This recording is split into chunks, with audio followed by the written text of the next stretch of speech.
Thank you for joining me, my friends. My name is Rainy Cat, and look at my valley. This project has been months in the making.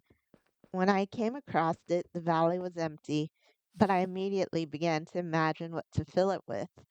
I wanted it to be special, and I was inspired to create what would eventually become the Valley of Torment.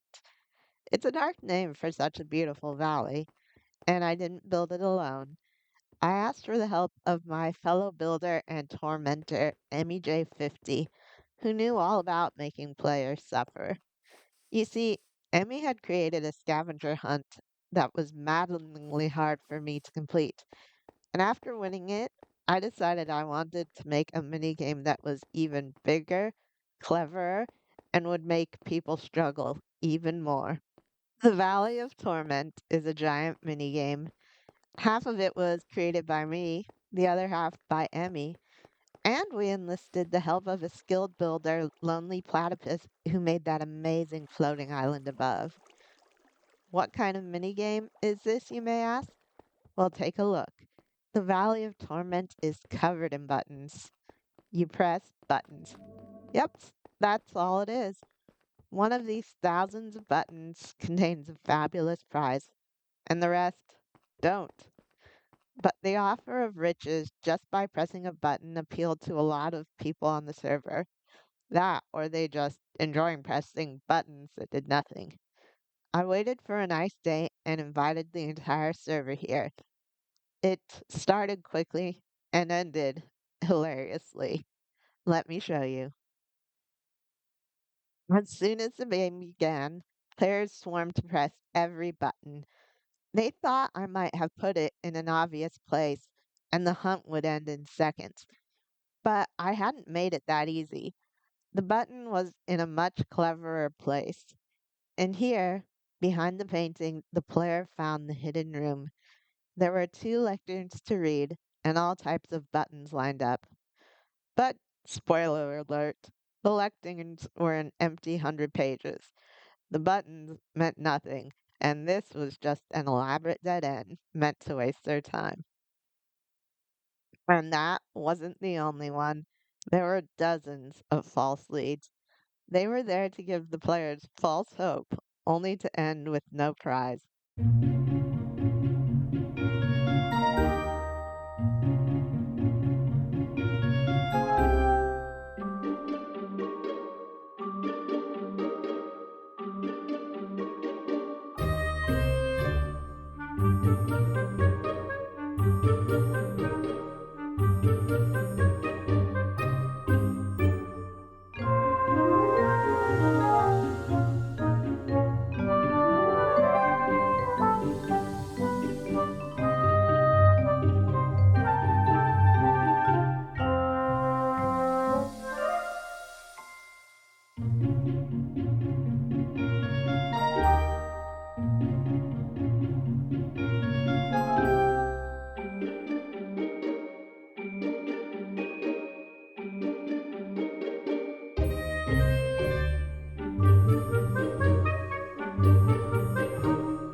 Many of them were hidden, and I hesitated to put out this video in case I'd reveal a hideout that may never have been found. But I shouldn't have worried. Within 15 minutes, all these supposedly clever dead ends have been discovered. I definitely underestimated the players on the server. They were picking the valley apart and leaving no button unpressed. I had thought if I hid it in one of these rooms, the hunt would take at least a couple hours. Now I realized it would have been over in 5 minutes if I had. If you want to know, the button is right here. It's not the button on top of the stone block, it's the one right above it. If you stand back a few blocks level with the button, you can just see a part of it. A part of a tiny stone button that blends in perfectly with the stone block. Plenty of people came here to press the button below and missed the button. I thought I'd hidden it too well, but now I was worried I hadn't hit it well enough. I kind of thought that everyone would give up once they exhausted all the buttons at the bottom of the valley, because all that was left after that was buttons that I had spammed on the mountain. But I hadn't realized how many tryhards there were. Some people began randomly pressing the buttons on the mountain, while others systematically went row by row to press each one. For my part, I sat back and enjoyed watching everyone struggle. Eventually, I just joined the people around the campfire. Some people did give up, and other people asked for hints. We said we wouldn't give hints. Not now, not ever. I had said I wouldn't give any hints, but that's when things took a funny twist. The dropper with the item was accidentally dropped. I had to take the book and guess what to do with it, since it was the prize voucher. If I put it back in, an in game inspection tool would allow every server player to see the approximate location of the dropper. But I had no choice. I expelled everyone from the valley, mined through the stone, and slipped the book back into the dropper. Then the searchers returned, and I'd unintentionally given them the hint they needed. They swarmed around the well trying to find the button. Quite some time passed, but they just didn't think to look above the other button. Some of them gave up. Some of the searchers called it a day. Others just sat in the valley, enjoying the scenery and watching the last people search for the button. One player named I'm Horbad said they'd AFK and come back.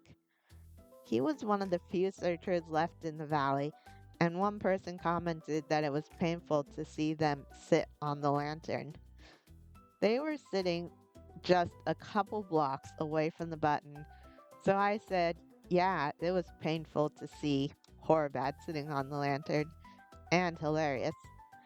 I thought my words would go straight over everyone's head, but I had underestimated the players for the final time. Horabab picked up on my words and knew I was referring to the button being nearby. He did another sweep of the area and finally found the button. It turns out my second and final hint had turned the tables on me. Not only had I trolled the entire server by making this minigame, I also trolled myself by narrowing down the location. So the contest was over. Congratulations to Horbad. And to everyone else who watched or participated, I'd like to say thanks. This is one of the most fun things I've done in Minecraft, thanks to you guys. I didn't realize people will get into it so much, and I really appreciate it.